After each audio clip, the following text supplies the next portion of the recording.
Faslun utawi iki fasal wa tajuzul wasiyatu bil ma'lumi wal majhuli wal mawjudi wal ma'dumi.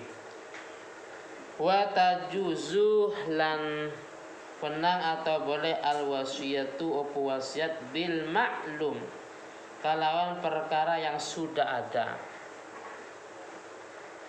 wal majhul lan perkara yang tidak diketahui. Astagfirullahaladzim. Bil maklum kalawan perkara yang sudah diketahui, yang sudah ada di belakang. Bil maklum kalawan perkara yang sudah diketahui. Wal majhul lan perkara yang tidak diketahui.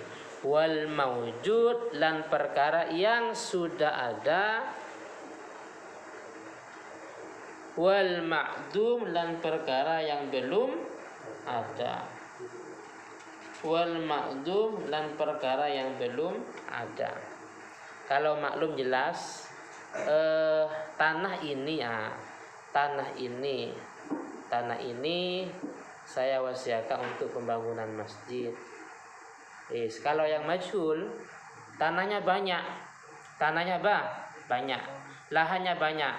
Bahasanya tanah itu, kalau saya mati, tanah itu gunakan untuk pembangunan masjid. Tanah yang mana? Paham ya? Itu majhul namanya. Sebagaimana kalau kita melaksanakan transaksi jual beli, barangnya banyak, mabeknya banyak, sarungnya banyak. Terus baik penjual atau pembeli mengatakan, salah satu dari sarung ini saya jual atau saya beli. Loh, sarung yang mana? Maka bahasanya harus muayyan, harus jelas. Sarung ini dengan isyarah. Sarung ini saya beli, oke saya jual. Tapi kalau bahasanya, salah satu dari dagangan ini, salah satu dari sarung ini saya jual, saya beli, itu nggak sah. Dalam masalah jual beli, cuma dalam masalah wasiat itu boleh-boleh saja. Lahannya banyak, cuman bahasanya salah satu dari tanah itu kalau saya mati saya wasiatkan untuk pembangunan masjid. Bahasanya salah satu, itu namanya majhul. Majhul itu nggak jelas. Terus kalau yang malu jelas, tanah yang di belakang rumah itu atau tanah yang depan itu kan jelas. Kalau wal maujud yang sudah ada barangnya sudah ada. Kalau yang makdum barangnya belum ada. Contohnya saya punya pohon mangga, pohon jeruk dan sejenisnya. Bahasanya buah pohon ini saya wasiatkan untuk orang-orang miskin. Jika saya mati, buah pohon ini saya wasiatkan untuk orang-orang miskin. Padahal barangnya masih belum ada. Atau gini,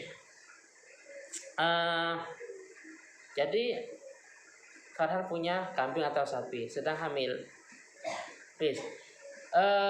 Yang ada di kandungan sapi ini saya wasiatkan untuk orang-orang miskin. Tapi harus taklik bil mauti ya. Jika saya mati, bahwa hewan yang ada di kandungan ini saya wasiatkan untuk apa ya kan?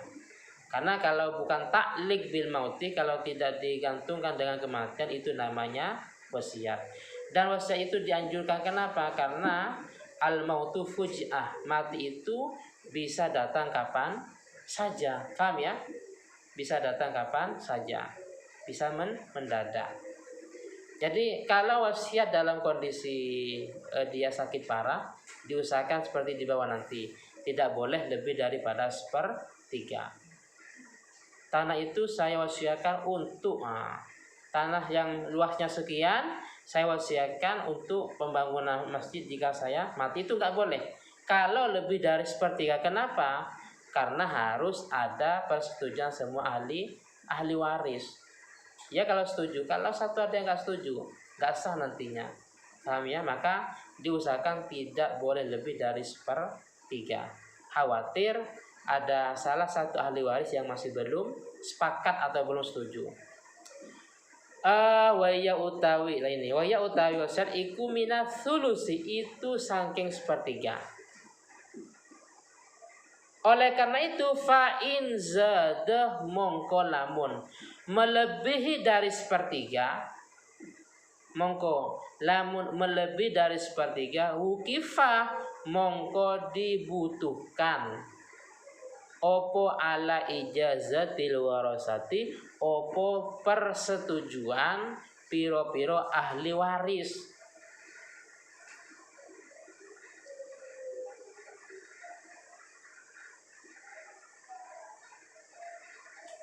Jadi kalau lebih dari sepertiga harus ada kesepakatan persetujuan dari semua ahli waris. Kalau jumlah anaknya 9 harus sepakat. Kalau satu ada yang nggak setuju, maka wasiat yang lebih dari sepertiga itu tidak sah. Nah sekarang masalahnya kalau sebagian itu ada yang masih kecil atau satu ada yang gila, nggak normal. Kenapa? Karena dalam pandangan mazhab Syafi'i, anak kecil dengan orang gila itu salbul ibarah. Ucapannya tidak dianggap. Dia mengatakan, iya saya setuju, iya saya jual, iya saya membeli. Itu nggak dianggap. Salbul ibarah. Transaksinya anak kecil, transaksinya orang gila itu nggak dianggap dalam mazhab Syafi'i. Sehingga dalam mazhab Syafi'i ketika ada kasus seperti ini, ada orang meninggal, jadi sementara harta itu tidak boleh diotak-atik, toh sekalipun untuk kebutuhan tahlil. Bagaimana harus ada persetujuan semua ahli waris. Ditotal dulu yang dibagi. Kalau setuju tidak menjadi masalah. Masalahnya nanti khawatir ada yang nggak setuju. Paham ya? Sebenarnya seperti itu sebenarnya. Cuman masa kita nggak setuju ya untuk kebutuhan tahlil ya. Untuk yang tajhiz orang yang sholat kan biasa dikasih uang. Kalau di sebagian kampung dikasih uang. Orang yang yang ngali kuburan umpamanya. Nah sekarang masalahnya kalau satu dari mereka ada yang masih kecil, satu ada yang gila. Bagaimana? Kalau dalam mazhab Syafi'i yang kecil itu ditunggu sampai dia dewasa. Jadi sementara nggak boleh diotak-atik. Yang namanya tirkah, harta peninggalan mayat itu tidak boleh diotak-atik. Sehingga yang kecil dewasa. Sehingga yang gila sampai sembuh. Tapi kira-kira kapan sembuhnya? Paham nggak? Lah harta ini nggak boleh diotak-atik. Kalau 9 anaknya, sementara nggak boleh. Walaupun disedekahkan nggak boleh. Dibagi dulu. Paham ya? Lah, bagaimana? Lah, ikut mazhab Maliki yang mengatakan gak apa-apa. Silakan ditasarrufkan, dibelanjakan, entah itu untuk tahlil atau yang lain tanpa nunggu yang kecil sampai dewasa, tanpa nunggu yang gila sampai sembuh. Kalau nunggu kapan sembuhnya ya? Ya kalau sebentar, kalau sembuhnya 30 tahun yang lalu, Mama. 3 tahun akan datang dan seterusnya. Makanya boleh mengikuti mazhab Maliki dalam masalah ini. Artinya wis nggak apa-apa, silakan dibelanjakan uang itu. Yang ini saking hati-hatinya masalah harta warisan. Wis selanjutnya wala tajuzu lan tidak boleh opo al wasiyatu